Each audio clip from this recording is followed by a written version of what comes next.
To Doyle news special debate. BRS లో కవిత పేల్చిన bomb ఇంకా అంటుకుంటూనే ఉంది, ఇంకా విస్ఫోటనాలు వెదజల్లుతూనే ఉంది. అయితే కవిత ప్రెస్ మీట్ ని హరీష్ రావు ఒక రేంజ్ లో ఏకి పారేస్తారు, ఒక రేంజ్ లో రెస్పాండ్ అవుతారు అనుకుంటే ఆయన కేసీఆర్ మాత్రమే బాస్ అంటూ రెస్పాండ్ అయ్యారు. కేటీఆర్ వ్యూహాత్మక మౌనం ఏంటనేటువంటిది ఇప్పటికీ ఎవరికి అర్థం కానటువంటి పరిస్థితి. ఈ రాజకీయ పరిణామాలు కేవలం కుటుంబ కథా చిత్రం, ఫ్యామిలీ డ్రామాలో భాగంగానే ఇదంతా అని చెప్పి అందరూ అంటున్నటువంటి నేపథ్యంలో నిజంగా డ్రామాలో ఆడాల్సినటువంటి అవసరం కవితకుందా, అంతకుముందు కేసీఆర్ కుందా అనేటువంటి దానిపై ఇన్ డీటెయిల్ గా ఇన్ డెప్త్ గా డిస్కస్ చేద్దాం. లెట్స్ ఇన్వైట్ కపిలవాయి దిలీప్ కుమార్ గారు, Telangana RLD chief president, on to the dial news hot seat with Vijay సాధు.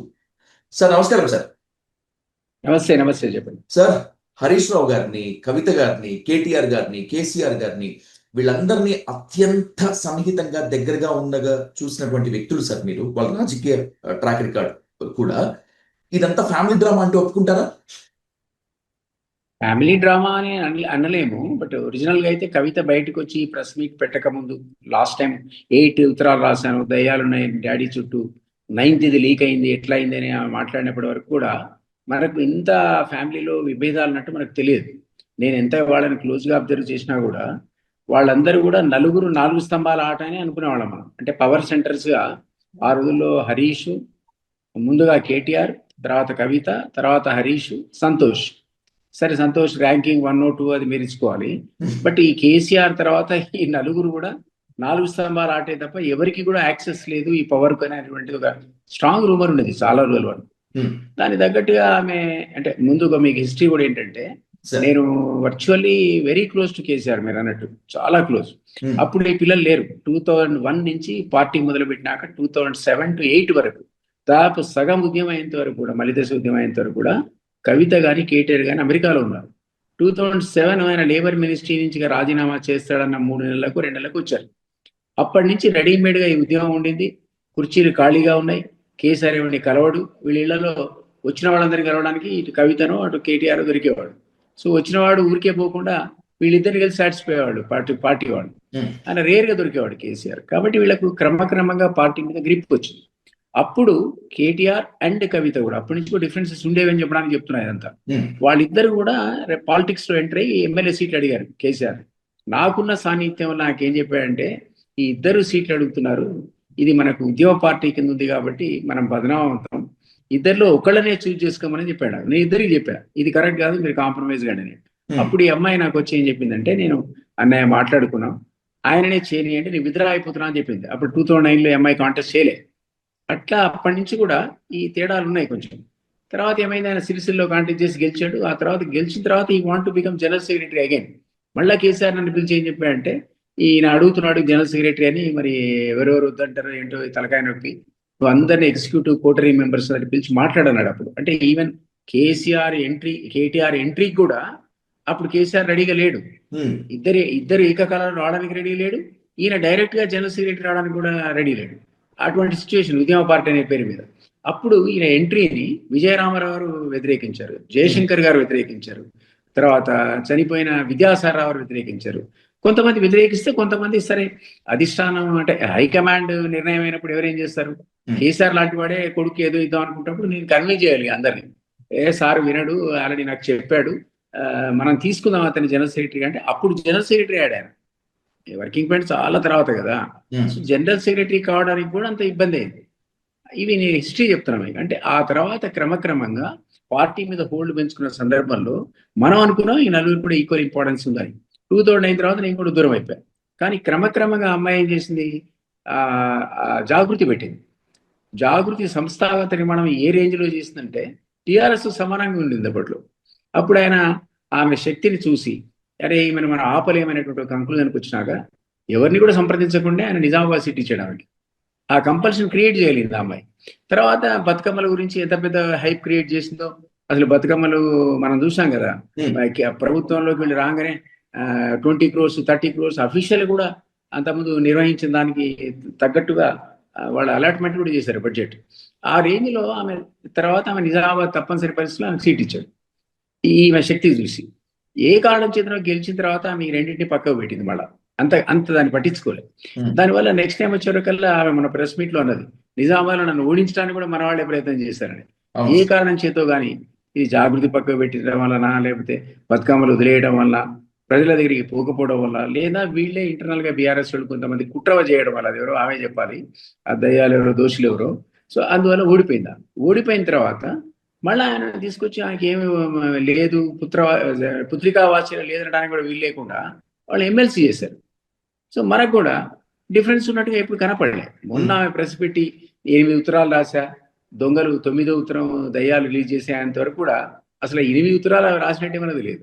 ఈ 8 ఉత్తరాలు రాసిన సందర్భంలో ఒక కూతురు తండ్రికి ఉత్తరం రాయడం ఏంటి? తలుపు తీసుకుని వెళ్ళిపోవచ్చు ఫాదర్ దగ్గరికి అంటే లేదు. అక్కడ ఆ ఎంట్రీ లేకుండా సంతోష్ అనేవాడు బ్లాక్ చేశాడని మనకి ఈ మధ్య కాలంలో అర్థమైంది. సో ఆమెకి ఎందుకో ఫ్రస్ట్రేషన్ ఉంది. మొన్న లిక్కర్ స్కామ్ లో ఆమె ఇరుక్కున్న తర్వాత ఆ ఫ్రస్ట్రేషన్ పెరిగిపోయింది. ఎందుకంటే పార్టీ ఆశించిన స్థాయిలో రియాక్ట్ కాలేదని ఒకటి, తర్వాత ఇందులో ఉన్నటువంటి హరీష్ కానీ లేకపోతే సంతోష్ కానీ ఆమెకు తండ్రి దగ్గరికి పోవడానికి కూడా అడ్డం పడ్డారనేటువంటి ఒక ఫ్రస్ట్రేషన్ ఆమెకు గురైనట్టు మనకు చాలా క్లియర్ కనపడింది. ఇవన్నీ కారణాల వల్ల ఆమె అడ్మినిస్ట్రేషన్ లో కూడా బహుశా ఆమెకు రోల్ ఉండకపోవచ్చని మనం ఇప్పుడు అంచనా వేసుకోవాలి. అప్పుడైతే అనుకున్నాం 4 స్తంభాలు ఒక స్తంభం అని. కాదు అని ఈ మధ్య ఆమె మాట్లాడింది అంటూ అర్థమైంది మనకు. వాళ్ళు చాలా తప్పులు చేశారు, సామాజిక తెలంగాణ రాలేదు, వాళ్ళ చుట్టూ ఉన్నటువంటి కోటరీ అనేది చాలా పరమ దుర్మార్గులని ఇవన్నీ చెప్పిన తర్వాత మనం అయితే దూరంగా నెట్టివేయబడ్డది, యాక్సెస్ లేదని మనకు అర్థమైన తర్వాత ఇప్పుడు మనం ఏమనుకోవాలంటే ఇది డెఫినెట్లీ ఒక మీరు అన్నట్టు అది కుటుంబం యొక్క ఆట అనుకోవడానికి వీల్లేదు. ఆమెను పక్కకు పెట్టేశారు. నిజంగా చెప్పాలంటే హరీష్ కూడా పక్కకు పెట్టారు. ఆమె అన్నది మొదటిసారి ఆయన చేసిన అవినీతి కారణం వల్ల రెండోసారి మంత్రివర్గంలో కూడా తీసుకోలేదని ఆ శాఖ కూడా మార్చారు. ఎందుకంటే కొంత గ్యాప్ ఇచ్చిన తర్వాత కేటీఆర్ వర్కింగ్ ప్రెసిడెంట్ ఇచ్చి ఆయనను ఈయనను కూడా మళ్ళీ క్యాబినెట్ లో తీసుకున్నాడు. అంటే అప్పటికే హరీష్ మీద ఒక అపవాదం ఏముందంటే 25 మంది ఎమ్మెల్యేలకు విచ్చలవిడిగా డబ్బులు ఇచ్చాడని, వాళ్ళు గెలవడానికి దోహదపడని. మనం టెలిఫోన్ స్కామ్ చూసాం కదా, దానివల్ల కేసీఆర్ దగ్గర ఇన్ఫర్మేషన్ అంత ఉంది. సో హరీష్ ఎవరితో మాట్లాడాడు, ఎవరికి డబ్బులు ఇచ్చాడు, పూర్తి వివరాలు ఆయన దగ్గర పిలిపించి మందలించాడు. మందలించడమే కాకుండా మంత్రివర్గానికి దూరం పెట్టాడు. బహుశా ఈటల రాజేంద్ర మీద కూడా కొంత కోపం ఉండడానికి అప్పుడు ఉన్నటువంటి వీళ్ళిద్దరి మధ్య ఉన్న సంబంధం కారణం కావచ్చు, హరీష్ కును ఈటల రాజేంద్రకు ఉన్న సంబంధం కావచ్చు. మనం ఏదైనా సరే అది క్రమక్రమంగా వీళ్ళందరూ కలిసి కూడా కవితను దూరం పెట్టినట్టు మనకు కనపడుతుంది ఇప్పుడు. కాబట్టి దాన్ని మీరు కుటుంబం సంబంధించిన వ్యవహారం అంటే కాదు అనడానికి చెప్తున్నా ఇదంతా నేను. సో ఆమెకు కొద్దిగా నిరాదరణకు గురైంది, ఫ్రస్ట్రేషన్ గురైంది. ఆఖరికి ఆమె మాట్లాడడం మొదలుపెట్టినాక ఆమె కుటుంబ సభ్యురాలు కాబట్టి మీరు నేను ఇంకెవరో మాట్లాడి అవినీతి చేశారని ఎంత మొత్తుకున్నా ఈమె మాట్లాడితే దానికి ఒక అథెంటిసిటీ వచ్చేసింది. ఈవెన్ ఘోష్ కమిషన్ ఇచ్చిన రిపోర్ట్ కంటే ఎక్కువ అథెంటిసిటీ వచ్చింది ఇప్పుడు. ఎందుకంటే ఆ కుటుంబ సభ్యురాలు ఆమె తెలిసినంత జస్టిస్ ఘోష్ కూడా తెలియదు. ఆయన ఏమైనా టెక్నికల్ ఫ్లాస్ ఏమున్నాయి, ఎవరు బాధ్యులు, కర్త కర్మ క్రియ అంతా కూడా కేసీఆర్ అని ఉండొచ్చు. కానీ ఈ అమ్మాయి ఉంటుంది మా నాన్న శుద్ధపూస వెన్నపూస అంటుంది. మనకందరికి తెలుసు కాదని. ఎందుకంటే ముఖ్యమంత్రిగా ఆయనకు లయబిలిటీ ఉంటుంది, పూర్తి బాధ్యత ఉంటుంది. ఈవెన్ హరీష్ ను పక్కకు జరిపించిన శాఖ ఆయన దగ్గరే ఉంది నెక్స్ట్ అంతా. కేసీఆర్ గురించి అత్యంత కీన్ గా అబ్జర్వ్ చేసిన వ్యక్తి మీరు, ఎందుకంటే ఎన్నో ఏళ్ళు చేశారు యాజ్ ఎ పర్సనల్ సెక్రటరీగా. కవిత గారు చెప్పినట్లు ఆయనకి పదవి మీద, అవినీతి మీద, డబ్బుల సంపాదన మీద యావ ఉండదా? నేను అన్నాగా మీకు, ఆయన శుద్ధపూస వెన్నపూస అంటే ఎట్లా నమ్ముతాం అనే మాట నేను అన్నాను కదా. రేపొద్దున జస్టిస్ ఘోష్ కమిషన్ నివేదికను సీఎం చాలా తెలివిగా బీజేపీ కోర్టులో నెట్టేశాడు. అది తన భుజం మించి కాకుండా వాళ్ళ భుజం మించి ఫైర్ చేస్తున్నాడు ఇప్పుడు. సో బీజేపీ ఇరకాటలో పడేది. ఖచ్చితంగా సిబిఐకి ఎంక్వైరీ చేయాలి, త్వరితగతిన దాని ఏదో లాజికల్ కంక్లూజన్ తేవాలి. తెచ్చిన సందర్భంలో ఎవరి షేర్ ఎంతో ఆ సిబిఐ ఎంక్వైరీ బయట పెట్టుద్ది రేపు. అందులో కేసీఆర్ ఉన్నాడా లేదా అనేది వాళ్ళు నిర్ధారిస్తారు కదా రేపు. ఘోష్ ఏమో కర్త కర్మ క్రియ అంతా సీఎంఏ అన్నాడు, పేపర్లో వచ్చింది మాజీ సీఎంఏ అని, పతాక శీర్షికలో వచ్చింది కర్త కర్మ క్రియ కేసీఆర్ అంతా. వచ్చిన తర్వాత ఆయనకి ఏం తెలియదు, బోలాశంకరుడు ఉంటే ఉండొచ్చు. ఈయన 100 రూపాయలు రేపు హరీషో ఇంకో ఆఫీసరు లేదా సంతోషం తీసుకుంటే ఈయనకు 10 రూపాయలే లెక్క చెప్పి 90 రూపాయలు తిని ఉండొచ్చు, లేదా 50-50 చేసి ఉండొచ్చు. మనకు ఆ వాటాలు ఏంటో ఆ షేర్లు ఏంటో మనకి ఇప్పుడు తెలియదు. రేపొద్దున సిబిఐ కనుక ఇంక్లూడింగ్ ఫైనాన్షియల్ లో ఉన్నటువంటి ఎర్రర్స్ ఏంటో చూపిస్తే అప్పుడు మనకు అర్థం అవుతుంది ఎవరెంత తిన్నారు. ఎందుకంటే మొన్న 2 ఇంజనీర్లు పట్టుకుంటే 1000 కోట్లు పట్టుబడ్డాయి ఇంజనీర్ల దగ్గర, కాళేశ్వరం ఇంజనీర్ల దగ్గర. ఆ పరిస్థితి ఉంటే మంత్రి సీఎం దగ్గర కూడా ఉండాలి కదా. ఒకవేళ ఉండకున్నా కూడా ఆయన బాధ్యుడు అతనే సీఎం. నీ కింద వాడు అవినీతి చేసినా, వాడు చేయకపోయినా, వాడు ఎఫిషియెంట్ అయినా ఇన్ఎఫిషియెంట్ అయినా టోటల్ బాధ్యత చీఫ్ మినిస్టర్ అనే వాడిదే. మనం వేరే వాళ్ళని బాధ్యులను అనలేం. కాబట్టి అమ్మాయి అన్నది as far as KCR is concern అది ఇన్కరెక్ట్. ఉంటే ఉండొచ్చు హరీష్ లేదా సంతోష్ కు వాటాలు ఎక్కువ ఉండొచ్చు, కేసీఆర్ కు తక్కువ ఉండొచ్చు. మనం దానికి కాదని అది ఎంతో మనకు తెలియదు, రేపొద్దున ఎంక్వైరీ చేస్తే అర్థమవుతుంది అనేది నా వాదన. బట్ ఏదేమైనా ఇది కుటుంబానికి సంబంధించిన కల్లోల పరిస్థితి కంటే ఎక్కువ ఇది పబ్లిక్ లో వచ్చేసింది, పబ్లిక్ లో డిబేట్కి వచ్చేసింది. మీరే అన్నట్టు వరుసగా వారం రోజుల నుంచి వేరే పనే లేదు మీడియాకు. ఇంత పెద్ద సమస్యలు తెలంగాణలో ఉంటే వాటిని పక్కకు పెట్టి రోజు ఇదే కూడా మనకు ఆ విధమైన డిబేట్ కు దారి తీస్తుంది ఆమె ప్రెస్ మీట్ కానీ ఆమె స్టేట్మెంట్ కానీ. కాబట్టి రేపు నా ఉద్దేశంలో అమ్మాయికి ఇప్పుడు సస్పెండ్ అయింది కాబట్టి, రాజీనామా కూడా చేసింది కాబట్టి కాన్ఫ్లిక్ట్ సిచ్యువేషన్ లో ఉందా, ఎట్టి పరిస్థితిలో ఆమెకు పొలిటికల్ పార్టీని పెట్టాలని నేను అనుకుంటా, పెడుతుంది ఖచ్చితంగా, తప్పని పరిస్థితి ఏర్పడదని అనుకుంటున్నాను. ఎందుకంటే బీజేపీ కాంగ్రెస్ స్టేట్మెంట్స్ వాళ్ళని తీసుకోవడానికి ఆదుర్దా కానీ ఏ విధంగా ఆసక్తి కానీ చూపెట్టట్లేదు. కాబట్టి ఆమె she now driven point of no రిటర్న్కి వచ్చేసిన. అక్కడి నుంచి ఆమెకు ఉన్నటువంటి ఆప్షన్ తెలంగాణలో ఇంకో పార్టీ రాబోతుందని అనుకుంటున్నాను. వి ప్రకాష్ గారు లాంటి రాజకీయ సామాజిక విశ్లేషకులు ఆరోపించినట్లు హరీష్ రావు మీద ఎప్పటి నుంచో కవితకు పీకల లోతు వరకు కోపం ఉంది, అది ఇప్పుడు బయట పెట్టుకుంటుంది అని చెప్పి కొన్ని పర్సనల్ క్వశ్చన్స్ కూడా ఈక్వేషన్స్ కూడా తీసుకొచ్చారు. మీరు వాళ్ళిద్దరిని చాలా దగ్గరగా చూసారు కదా సార్, సన్నిహితంగానే ఉండేటువంటి వాళ్ళ అండ్ లేదంటే ఎప్పుడు ఇట్లా కొట్టుకుంటూ ఉండేవాళ్ళ? నిన్న మొన్న కూడా నేను కవిత స్టేట్మెంట్ హరీష్ మీద చూసా. అబ్బు ఆయన చాలా హార్డ్ వర్కింగ్, ఇది అది అని ఒక స్టేట్మెంట్ నిన్న మొన్న అన్ని పెడతారు కదా ఇప్పుడు మీడియాలో, సోషల్ మీడియాలో ఆ కటింగ్స్ అని హరీష్ పొగిడిన సందర్భాలు కూడా. అట్లాగే కవిత అసలు మా పార్టీ మెంబరే కాదని కేటీఆర్ అన్నట్టు కూడా నిన్న చూశాను. ఇది మన ఆంధ్రజ్యోతి చీఫ్ రాధాకృష్ణ గారి ఇంటర్వ్యూలో కవిత అసలు she's not our party member అన్నాడు. అది మరి అది it's surprising news for us. So ఇవన్నీ కొన్ని ఉన్నాయి. ప్రకాష్ కూడా మొదటి నుంచి కూడా పార్టీ మెంబర్గా ఉన్నాడు, ఇది ఫౌండర్ మెంబర్గా ఉన్నాడు, అన్ని విషయాలు తెలుసు. కానీ ప్రకాష్ అనేవాడు మీ జ్ఞాపకం ఉంటే నాతో పాటు కేసీఆర్తో విభేదించి బయటకు వచ్చి మేము ముగ్గురం కలిసి బెల్లయ్య నాయకు, ప్రకాష్, నేను కలిసి విమోచన సమితి పెట్టాం. ఆ విమోచన సమితి ఆవిర్భావ సభలో నాకంటే ఎక్కువ తిట్టాడు కేసీఆర్ నాయన, నాకంటే ఎక్కువ. రసమయ్య బాలకృష్ణ అయితే పాటలే పాడాడు, చెప్పుతో కొడదామంటే లింగమైపోతే దేవుడా అని. ఆయన మరి వీళ్ళిద్దరు కాంప్రమైజ్ అయ్యి అక్కడ పోయి ఒక చైర్మన్షిప్ రాగానే అంతగా భుజాన మీద వేసుకొని ఇంటలెక్చువల్స్ ఇట్లా మాడతారండి. రసమయ్య బాలకృష్ణ సరే కళాకారుడు పక్క పెడదాం, ఈ ప్రకాష్ లాంటి వాడు అంత ఇంటలెక్చువల్ అయి ఉండి తెలంగాణ వాది అయి ఉండి కేవలం నేను ఒక కార్పొరేషన్ చైర్మన్ 6 ఏళ్ళు చేసినంత మాత్రాన ఆయన వకాల్తా తీసుకొని కేసీఆర్ను హరీష్ని ఎత్తుకుంటే ఎట్లా? తెలంగాణ ఆకాంక్షలు నెరవేరలేదని మనలాంటి వాళ్ళందరం ఘోషిస్తున్నాం. మీడియా కానీ మేము కానీ విపక్షంలో ఉన్నాం, మేము కాంప్రమైజ్ కాకుండా పోరాటంలో ఉన్నాం. మేము ఏమంటున్నామంటే అవినీతి, ఆశ్రిత పక్షపాతం, కుటుంబ పాలన, ఈ ఇన్ని రకాలుగా సిస్టమ్స్ అనేది కొలాప్స్ కావడం మేము ఊహించలేదు తెలంగాణలో అన్నామే. అంటే అది జరగలేదు కదా, మీరే అనలైజ్ చేసి చెప్పండి నాకు. కొన్ని మంచి పనులు చేస్తారు, ఎవరైనా చేస్తారండి. అటువంటి స్కీమ్స్ కేసీఆర్ చేయలేదని మనం అనలేం. రైతు బంధు కావచ్చు, రైతులకు ఇచ్చినటువంటి ఫ్రీ కరెంట్ కావచ్చు, కొనసాగింపు కావచ్చు, లేదా రుణమాఫీ కొనసాగింపు కావచ్చు, ఇట్లాంటి స్కీమ్స్ అన్ని మనం మంచివి కావు. కళ్యాణ లక్ష్మి కావచ్చు, షాదీ ముబారక్, ఏదో ఒకటి, ఇవన్నీ మనం కాదనలేం. కానీ అంతకంటే ఎక్కువ ప్రామిస్ చేసిన కాంగ్రెస్ కొలాప్స్ అయింది. ఆయన కూడా నిరుద్యోగ భృతి ఇవ్వలేదు, మహిళలకు రైతులకు పూర్తి ఆదరణ ఇవ్వలేదు, అవసరం వాడికి ఇచ్చాడు, అవసరం వాడికి ఇవ్వలేదు. దళిత బంధు అన్నాడు, ఇవ్వలేదు. దళితులు ముఖ్యమంత్రి అన్నాడు, చేయలేదు. ఆ 3 acres ఎడిపోయిందో వాడికి తెలియదు. డబుల్ బెడ్రూమ్ అన్నాడు, ఇవ్వలేదు. ఇవన్నీ కారణాల వల్ల, అవినీతి వల్ల ఇట్లాంటి కుటుంబ సభ్యులు లక్షల కొద్ది లూటీ చేస్తారని మనం అనటం వల్ల, మనమే కాదు రకరకాల ఎంక్వైరీలు కూడా ఉన్నాయి కదా వాళ్ళ మీద. ఈ కారణాల వల్ల వాళ్ళని పక్కకు పెట్టి ప్రజలు 10 years రాజ్యానికి ఇచ్చి చేసుకుంటారా బాబు అంటే వాళ్ళు తెలంగాణ ఆకాంక్షలకు అనుగుణంగా పరిపాలించకుండా అధికారాన్ని కాంగ్రెస్ అప్పచెప్పారు. ఇట్లాంటి పరిస్థితి లోపల ప్రకాష్ లాంటి ఇంటలెక్చువల్స్ దాన్ని వాస్తవం అనాలి. కానీ ఈ హరీష్ గొప్పవాడు, కేసీఆర్ గొప్పవాడు, కవిత అని ఇక్కడ విన్నా ఆయన ఇంటర్వ్యూ. నేను కనుక నోరిపితే కవిత సంగతి అంతు చూస్తాను, ఈయనెవరండి అంతు చూడడానికి కవితది. నేనైతే నువ్వు ఇంటలెక్చువల్ గా మాట్లాడు, తెలంగాణ ఆకాంక్షలు నెరవేరా లేదా? నేనైనా ప్రకాష్ అయినా ఎవరైనా తెలంగాణ వాదులు ఇన్నయ్య కానీ మీరు విజయరామనాథ్తో లైన్ లో తీసుకుని మాట్లాడండి ఒక 10 నిమిషాలు. ఆయన చెప్తాడు ఎక్కడ సీరెట్ డబ్బు లేని కేసీఆర్ ఎట్లా సంపాదించాడండి ఫారం హౌజులు, ఇన్ని లక్షల కోట్లు. హరీష్ ఎక్కడున్నాడు అసలు? హరీష్ బాత్రూమ్ చెప్పులు వేసుకొని తిరిగిన వాడు. సంతోష్ అట్లాంటి వాడు. ఎక్కడి నుంచి వచ్చే వీళ్ళకంటా నేనేమంటానంటే అవినీతి కూడా లిమిట్ ఉంటుంది కదా. విపరీతమైన అవినీతి చేసి ఈరోజు మనం సన్నాయి నొక్కులు నొక్కుతా అంటే మీరు యాక్సెప్ట్ చేస్తారా? ప్రజలు యాక్సెప్ట్ చేస్తారా? నేనెవరు అసలు? ప్రజలు యాక్సెప్ట్ చేస్తారా వీటిని? కాబట్టి ఇదంతా ప్రజల మైండ్ లో ఉంటుంది. ఇప్పుడు ఒక వ్యాక్యూమ్ ఏర్పడింది, పొలిటికల్ వ్యాక్యూమ్. మరి ఎవరు వస్తారు అందులో? ఎవరు కొత్త పార్టీ పెడతారు? తీర్మానం మల్లన్న పెడతాడా? ఉమ్, కవిత పెడుతుందా? లేకపోతే నాదో చిన్న పార్టీ బుడ్డ పార్టీ ప్రజలు మమ్మల్ని ఆదరిస్తారా? అంత ఈజీ కాదు. పొలిటికల్ పార్టీస్ ను ప్రజలు అంత తొందరగా యాక్సెప్ట్ చేయడం అనేది సాధ్యపడే పని కాదు. రకరకాల టెస్ట్లకు గురి అయితే మనందరం. అప్పుడంటే తెలంగాణ వాదం ఉంది కాబట్టి ఒక బీఆర్ఎస్ అనేది సక్సెస్ అయింది. కేసీఆర్ ఒక చాకచక్యంతో కొంత దూరం దాన్ని నడిపాడు. ఆయనకు ఉన్నటువంటి గ్రేట్నెస్ మనం కాదనడానికి వీల్లేదు. కానీ ఆయన దారి తప్పాడు. ఆ 10 సంవత్సరాల పరిపాలన భ్రష్టు పట్టించాడు తెలంగాణను. ఆ కారణం చేతనే అధికారం కోల్పోయాడు. ఈ రోజు కూతురు బయటకు వచ్చి నేను ఎంత అవినీతి గురించి మాట్లాడినా ఎవడినాడు? ఇప్పుడు ఆ అమ్మాయి వచ్చి ఇగో ఈయన అవినీతి ఆయన అవినీతి వేల కొద్ది తిన్నారు మా నాన్నను తప్పుదో పట్టించారంటే, నాన్నను తప్పుదో పట్టించారని లేదో తర్వాత వెరిఫై చేద్దాం. ఇదంతా జరిగిందని సర్టిఫికేట్ ఇచ్చింది కదండి.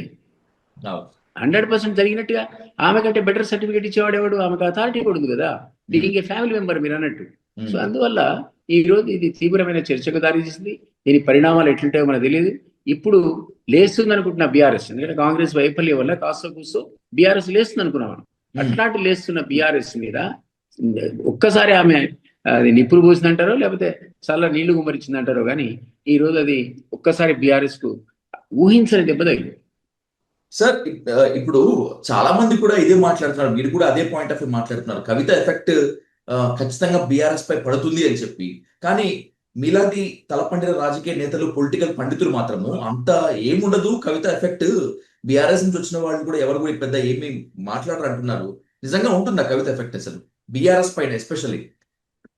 39 ఎమ్మెల్యేలు గెలిపించుకున్న బీఆర్ఎస్ పార్లమెంట్ ఎలక్షన్ వరకు జీరో అయింది. అసలు బీఆర్ఎస్ ఎఫెక్టే జీరో అయింది. వాళ్ళు లోకల్ బాడీలో కాస్త పుస్తలు లేవడానికి ఆస్కారం వచ్చిందని ఎందుకన్నానంటే, బీజేపీ ఆశించిన స్థాయిలో లేవట్లేదు, కాంగ్రెస్ ఏమో వైఫల్యం చెందింది. కాంగ్రెస్ ఈ రోజు అన్ని హామీలు నెరవేర్చక బొక్కబొర్ల పడ్డది. అది నిజం కదా. కేసీఆర్ మనం ఉండటం ఏంటి? సీఎంఏ చెప్తున్నాడు నాకు డబ్బులు లేవు, కావాలంటే నన్ను పోసుకొని తినండి అంటున్నాడు. ఇక డబ్బులు లేనోడు మనకేం పని చేస్తాడండి? ఇది 15 months లో తెలిపోయింది కథ. ఎవరు లేవాలి మరి? ఈ పొలిటికల్ వ్యాక్యూమ్ లో రిజిస్టర్డ్ రికగ్నైజ్డ్ పొలిటికల్ పార్టీస్ ఇట్లాంటివి బీఆర్ఎస్ లాంటి పార్టీ లేవాలి, లేదా కొత్త పార్టీ రావాలి. ఈ బీఆర్ఎస్ లేస్తుంది అనుకున్న టైంలో కవిత దెబ్బ కొట్టింది అంటున్నా నేను. దాని ఇంపాక్ట్ ఉండదు అక్కడ. లేచే వాళ్ళని దెబ్బ కొట్టింది. మళ్ళీ వాళ్ళు పడుకుంటే వచ్చే వ్యాక్యూమ్ లో ఎవరు వస్తారనేది నిజంగా అంత ఇదివరకున్న సెంటిమెంట్ కాదు కదా. తెలంగాణ సెంటిమెంట్ ఉన్నప్పటికీ హైలైట్ వేరేగా.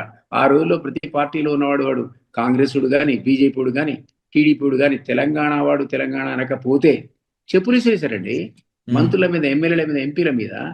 ఆ పరిస్థితి ఈ రోజు లేదు కదా. ఇప్పుడంతా లాజెస్ ఫేర్, ఎవడిష్టం వాడిది, ఎవడి అవకాశం వాడిది. ఈ పరిస్థితుల్లో ఏ పార్టీ బతికి పట్టగడుతుందో చెప్పలేము. ఆశించిన స్థాయిలో బీజేపీ లేవట్లేదు, కాంగ్రెస్ ఏమో పడుకుంది. లేస్తుంది అనుకున్న బీఆర్ఎస్ ఏమో నేను డెఫినెట్లీ ఈ అమ్మాయి దెబ్బ కొట్టింది అంటున్నాను. వచ్చేటువంటి ఆల్టర్నేటివ్ చెప్పలేము ఎట్లా ఉంటుందో. బీఆర్ఎస్ నిజంగా కవిత దెబ్బ కొట్టింది లేకపోతే దెబ్బ కొట్టాలనే టార్గెట్ అనుకుంటే, రేపు ఆమె కొత్త పార్టీ పెడితే ఇప్పుడున్న తెలంగాణ స్పేస్ లో ఆమెకి చోటు తగ్గుతుందా? అసలు తెలంగాణలో స్పేస్ ఉందా సార్ అసలు? వెరీ డిఫికల్ట్ అండి, వెరీ డిఫికల్ట్ ప్రెడిక్ట్ అంటున్నా నేను. ఇప్పుడు పార్టీ పెట్టడానికి మీరు ఎవరు ఆపుతారు? షర్మిల ఉంది, మన ప్రాంతం అమ్మాయి కాదు, తెలంగాణ అమ్మాయి. ఎందుకంటే నేను తెలంగాణ కోడళ్ళు అంది. మనందరం నోరు మూసుకొని చూసాం ఏం జరుగుతుందో. ఆమెను కూడా 100 కొద్ది కార్యకర్తలు పరిగెత్తారు. ఎందుకు పరిగెత్తారో వాడిని అడగాలి. ఇప్పుడు పోయారు, తిరిగారు. అమ్మాయి ఒకరోజు దుకాణం మూసేసి టక్కన పోయి ఆ కాంగ్రెస్ అధ్యక్షురాలేదు ఆంధ్రాలో. మనం మొదటి నుంచి అంటున్నాం ఈ ఆంధ్ర అమ్మాయికి ఇక్కడ ఏం పని అని. ఎవరు పట్టించుకోలే ఆ రోజు. ఆమె నడిపిందా లేదా? ఎందుకు నడిపింది? అదే డబ్బులు అయ్యి నడిపింది. రేపొద్దున కవిత కూడా నడుపుతుందా మనకేం తెలుసు అంటున్నా నేను. అక్కడ కూడా పరిగెత్తే వాళ్ళు ఉంటారు కదా. కానీ అది ఓట్ల కింద కన్వర్ట్ అయితే ఒక చిరంజీవి పార్టీ పెట్టాడు, తెలంగాణ అంతా తిరిగాడు. ఎక్కడ మీటింగ్ పెడితే 1,00,000 తక్కువ రాలేదు. ఓట్లు చూస్తే ఇద్దరే గెలిచారు తెలంగాణలో. 18 మంది ఆంధ్రలో గెలిస్తే ఇద్దరే గెలిచారు. 1,00,000 మంది ఏమయ్యారు మరి? ఆ పార్టీ దుకాణం మూసేసుకొని శుభ్రంగా ఆయన పోయి కాంగ్రెస్ లో కలిసి మంత్రి అయి కూర్చున్నాడు. ఎంతో మంది ఫ్రస్ట్రేషన్ గురయ్యారు తిరిగిన వాళ్ళు. మొన్న అమ్మాయి తిరిగితే కూడా, జగన్ సిస్టర్ తిరిగితే కూడా మరి చాలా మంది తిరిగి నష్టపోయిన ఉన్నారు కదా. పొలిటికల్ క్యారియర్ పోయింది, టైం వేస్ట్ అయింది, నిరాశకు నిస్పృహలకు గురయ్యారు. కాబట్టి ఇప్పుడు అట్లీస్ట్ ఈమె తెలంగాణ అమ్మాయి, ఈమెకు లెగసీ ఉంది, కేసీఆర్ కూతురు అనేటువంటిది ఒకటి ఉంది. ఇక మాట్లాడుతున్నవి కొన్ని నిజాలు కనపడుతున్నాయి. మనమే మాట్లాడాము నిజాలని కూడా గతంలో. ఇప్పుడు ఆమె సర్టిఫికేట్ ఇచ్చింది కాబట్టి ఎంతవరకు ఆదరిస్తారు? రేపు పొద్దున ఆమె వెంబడి తిరిగేవాళ్ళు కానీ, పార్టీ పెడితే వచ్చేవాళ్ళు కానీ ఇది ఓట్ల కింద కన్వర్ట్ అయితే కావు చెప్పలేమంటున్నా నేను. Very difficult to assess now. మీరన్నట్టు తెలంగాణ సెంటిమెంట్ ఉన్నటువంటి వ్యవహారం కాదు కదా. జస్ట్ ప్యూర్లీ అప్పుడున్న గాలి ఏంటి, ఏ పార్టీ ఫెయిల్ అయింది, ఏ పార్టీ గట్టిగా ఉందనే చూస్తారు తప్ప నిలబడి అభ్యర్థులు కూడా చూస్తారు. ఇప్పుడేమో బీసీ కాన్సెప్ట్ ఎమర్జీ వచ్చింది బాగా. తను బీసీ కాదు, నేను బీసీ కాదు. ఇప్పుడు బీసీ కాన్సెప్ట్ లో నేను ఎంత మొత్తుకున్నా అది బీసీ కాన్సెప్ట్ అన్నా కూడా నన్ను నెంబర్ 2 స్థానం ఇస్తారు కానీ నెంబర్ 1 స్థానం నాకు ఇవ్వరు కదండి. ఈ ప్రాబ్లం కూడా వస్తుంది రేపు పొద్దున. గతంలో లేనటువంటి బీసీ కాన్సెప్ట్ ఒక్కసారి ముందుకు వచ్చింది. మరి ఏ పార్టీ ఆ బీసీ కాన్సెప్ట్ లో వాళ్ళ మాటలు అంటే దాని వాగ్దానాలు చేసి బీసీలు ఇంప్రెస్ చేసి కాంగ్రెస్ ప్రయత్నం చేస్తుంది కదా. 40% ఆ బిల్లు రాకపోని మేము పార్టీ పరంగా రిజర్వేషన్ ఇస్తామని ప్రకటించాడు సీఎం. మరి దాని ఇంపాక్ట్ రేపు పొద్దున ఉంటుందేమో. 40% బీసీలు వాళ్ళు ఇస్తే దాన్ని పోటీ పడాల్సిన పరిస్థితి బీజేపీ కంపల్షన్ క్రియేట్ అయింది. అదే పద్ధతిలో బీఆర్ఎస్ కంపల్షన్ క్రియేట్ అయింది. గతంలో వాళ్ళు పట్టించుకున్న 40% రేపు ఇవ్వకపోతే మీరు ఎట్లా మ్యాచ్ చేస్తారు కాంగ్రెస్ యొక్క వాగ్దానాన్ని? ఆ రకంగా ఆ విధమైన కాన్సెప్ట్ కూడా కొంత రేపు పొద్దున దాన్ని మీరు పెట్టబోయే పార్టీల మీద ప్రభావం చూపిస్తుందని నా అంచనా. కవిత ఈ స్థాయిలో రెస్పాండ్ అవుతున్నప్పటికీ, ఇంత మాట్లాడుతున్నప్పటికీ కూడా హరీష్ మాట్లాడినట్టుగా మాట్లాడారు. అసలు కేటీఆర్ అయితే వ్యూహాత్మక మౌనం పాటిస్తున్నారు. మాట్లాడి అనవసరంగా కవితను హీరో చేయటం ఇష్టం లేకనా, లేకపోతే మాట్లాడితే వీళ్ళకి దెబ్బ పడుతుందనా? ఒకటి నేను ఇంతకుముందు చెప్పినట్టు ఆమె ఫ్యామిలీ మెంబరు, ఆయన ఓన్ సిస్టరు. ఏం మాట్లాడిన ప్రాబ్లమే, ఏం మాట్లాడుకున్న ప్రాబ్లమే. సో హరీష్ కూడా ఆ సంగతి తెలుసు. వీళ్ళంతా కూడా తలలు పడినటువంటి నాయకులు. ఏది ఏమైనా బీఆర్ఎస్ శ్రేణులు అటు పోకుండా వీళ్ళు కట్టడి చేసినట్టు కనపడుతుంది. జగదీశ్వర్ రెడ్డి అనేవాడు అసలు ఆ లెవెల్లో కవితను క్రిటిసైజ్ చేయగలుగుతాడా అక్కడ కాన్సెంట్ లేకపోతే కేటీఆర్ది? సో హరీష్ కూడా అతని వ్యూహాత్మక మౌనం పాటించమనే చెప్పుంటారు. కేటీఆర్ అసలు మాట్లాడద్దని చెప్పుంటారు. ఈ చిన్న చితక వాళ్ళతో మాట్లాడిస్తున్నారు. ఆ బీఆర్ఎస్ సంబంధించిన చిన్న చిన్న లేడీ లీడర్స్, స్థానికంగా ఉన్న నాయకులు వాళ్ళే మాట్లాడుతున్నారు తప్ప ఈ అసలు అగ్రశ్రేణి నాయకులు మౌనం వహిస్తున్నారు. అది వ్యూహాత్మక మౌనం మీరు అన్నట్టు. దానివల్ల ఏదైనా కావచ్చు కారణాలు. They have chosen to be silent. మనం వెయిట్ చేసి చూడాలి. మరి అమ్మాయి పార్టీ పెడితే ఎట్లా మాడతారు, పెట్టకపోతే ఎట్లా మాడతారు? అది సస్పెన్షనే. ఆమెకి ఇచ్చింది ఇంతవరకు సస్పెన్షనే. It's not dismissal from party. అది కూడా వెయిట్ చేసి చూడాలి మరి సస్పెన్షన్ ఎందుకు ఎంచుకున్నారని. కవిత ఎంత మాట్లాడినా, ఎన్ని ఆరోపణలు చేసినా, రేపో మాపో కేసీఆర్ వచ్చి ఒక ప్రెస్ మీట్ పెడితే, కేసీఆర్ కనుక కొట్టిపారేస్తే దాని తెలంగాణ ప్రజలు ఈజీగా మర్చిపోతారని చెప్పి చాలా మంది అంటున్నారు. ఎందుకంటే కేసీఆర్ కి అంత సమ్మోహన శక్తి ఉంది అని చెప్పి. కవిత చేసిన బలమైన ఆరోపణల్ని కేసీఆర్ ఒక్క ప్రెస్ మీట్ తో కొట్టిపారేయగలరా? జనాలంత ఈజీగా మర్చిపోతారా తెలంగాణ ప్రజలు? ఎవరు మర్చిపోకున్నా ఇష్యూ, ఆమె రేజ్ చేసిన ఇష్యూ, అవినీతికి సంబంధించినవన్నీ కాంగ్రెస్ ఆల్రెడీ రకరకాల కమిషన్స్ వేసి ఎంక్వైరీ చేస్తుంది. రేపు ఈ ఘోష్ కమిషన్ సంబంధించి సిబిఐకి అప్పచెప్పింది. రేపు సిబిఐ ఎంటర్ అయిన తర్వాత ఆ వాటాలు తెలిచారనుకోండి, ఏ ప్రెస్ కాన్ఫరెన్స్ ఆఫ్ కేసీఆర్ అని రక్షించగలుగుతుంది? లిక్కర్ స్కామ్ లా మెరుకున్నప్పుడు ఆయన ఎవరు రక్షించలేకపోయారు కదా. పార్టీ సరైన పద్ధతిలో రియాక్ట్ కాలేదని కూడా ఆ ఫ్రస్ట్రేషన్కి ఒక కారణం కదా. కాబట్టి జస్ట్ లైక్ దట్ ఒక ప్రెస్ కాన్ఫరెన్స్ పెట్టి తప్పించుకోవడానికి అవకాశం, ఆస్కారం ఉంటుందని అనుకోను. అట్లంటే పార్లమెంటు ఎన్నికల సందర్భంలో కేసీఆర్ అనేవాడు బస్ యాత్ర చేపట్టి చాలా నియోజకవర్గాలు తిరిగాడు. 10 దాకా తిరిగి అంతటా కూడా 10,000 మంది 20,000 మంది పరిగెత్తుకొని వచ్చి చూశారు మాజీ సీఎం గారు ఎట్లుంటారో చూద్దాం. ఎందుకంటే ఆయన దొరికేవాడు కాదు, కనపడేవాడు కాదు. ఆయన ప్రెస్ మీట్లు ఎన్నో మాట్లాడాడు. అప్పుడు ఆయన అన్నాడు, చూడండి మీకు మాకు ఎన్ని సీట్లు వస్తాయి అన్నాడు. వచ్చాయా? సో మరి ఆ సన్మోహన శక్తి ఏమైంది? ఎందుకు 0 వచ్చాయి? మీకు అక్కడే జవాబు ఉంది. అంత పెద్ద కేసీఆర్ అన్ని ప్రెస్ మీట్లు పెట్టి రేపు చూడండి, నేను ఎవరు అడిగారు కూడా, మీరు రేపు ప్రైమ్ మినిస్టర్ కు అభ్యర్థి అంటే ఎందుకు కాకూడదు అన్నాడు. నాకు హక్కుంది డ్రీమ్ చేయడానికి అన్నాడు. మరి ఏమైంది? ఆ సన్మోహన శక్తి ఏమైంది? ఎందుకు 0 వచ్చింది? సో మీకు క్లియర్ ఎగ్జాంపుల్ రీసెంట్ గా ఉంది కదా. ప్రజల లోపల అన్ని సందర్భాల లోపల కేసీఆర్ చెప్పేవి నడవు అని.